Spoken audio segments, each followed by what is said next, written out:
15 бөлүм. Маап жөнүндө пайгамбарчылык.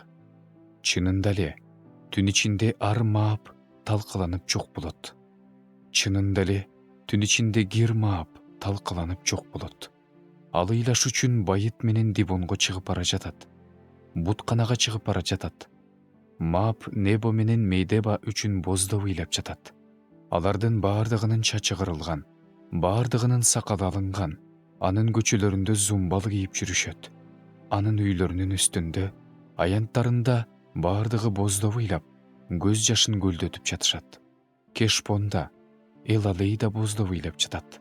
Алардын үнү жааска чейин угулуп жатат. Алардын артынан Мааптын жоокерлери да боздоо ыйлап жатышат. Ал коркунучтан титиреп жатат. Жүрөгүм Маап үчүн боздоо ыйлап жатат.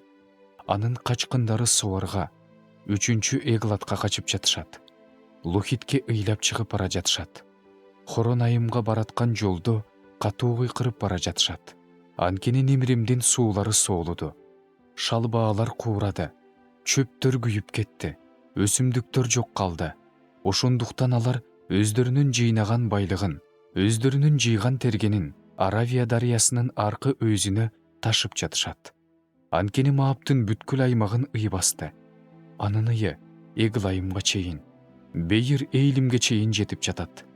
Анткени Димондун суулары канга толду. Анткени мен Димонго дагы жаңы мүшкүл салам. Мааптын качып чыккандарына да, өлкөдө калгандарына да арстандарды жиберем.